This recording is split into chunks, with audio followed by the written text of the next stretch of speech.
অনুভূতি বলতে আমার আসলে মানে মাথায় ছিলই না যে এরকম কিছু একটা হবে। তো আমাদের ফটোগ্রাফার এসে বলল যে ম্যাডাম আমি কোনো ডিস্টার্ব করব না, আমি জাস্ট দরজায় একটু দাঁড়াবো, আপনি পেশেন্টের সাথে যেভাবে কাউন্সিলিং করেন আপনি নর্মাল কথাবার্তা বলেন। অনেক লেন্দি একটা ভিডিও হলো, তো সে আমাকে আসলে ওভাবে কিছু বলে নাই। আপলোড করার পরে দেখলাম যে লাখ লাখ পেশেন্ট এই সেম কমপ্লেনগুলোর সাথে কোরিলেট করতে পারছে। এটা যে এভাবে ভাইরাল হয়ে যাবে আমার কোনো আইডিয়াই ছিল না। তো থ্যাংক ইউ।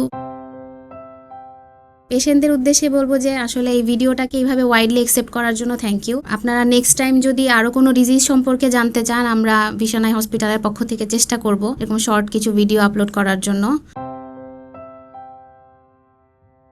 এগুলো দিয়ে আমরা যত যাই বলি না কেন, শেষমেশ গিয়া এগুলো যখনই আমরা করি মানুষ বুঝে যে স্টেজ পারফরমেন্স। স্টেজ পারফরমেন্সে মানুষ সত্য বলতেছে না, আসলে এর মধ্যে কতটুকু ভুয়া আছে এগুলো নিয়ে কনফিউজ থাকে। মানুষ আসলে এগুলো অ্যাকসেপ্ট করে না। খুব র ভিডিও, মানুষ র কথা শুনতে চায়। র ভিডিও একদম মানে নিজের মোবাইলে এই যা আছে সামনে সেটা দিয়ে একটা কথা বললেই মানুষ মনে করে যে ন্যাচারাল, মানুষ ওইটা বেশি দেখতে চায়। মানে অনেক বেশি স্ক্রিপ্ট, অনেক অ্যাকশন, অনেক কি এগুলো একটা জায়গা আছে। এগুলো সব জায়গাতে তো র ভিডিওর কাজ নেই। হ্যাঁ, কিছু ফর্মাল অফিসিয়াল বিষয় আছে, কিন্তু পাবলিকের কাছে পৌঁছাইতে গেলে একদম র ভাষায় কথা বলতে হবে, র ভিডিও করতে হবে, মোবাইল দিয়ে করতে হবে। ভিডিও ক্যামেরার ছবি দেখলেই মানুষ আর ওটা অ্যাকসেপ্ট করে না। মোবাইলের ছবি হলে ঠিক আছে, কথা বলতে আলাপ নাই, তোমার তো চাকরি নাই আসলে।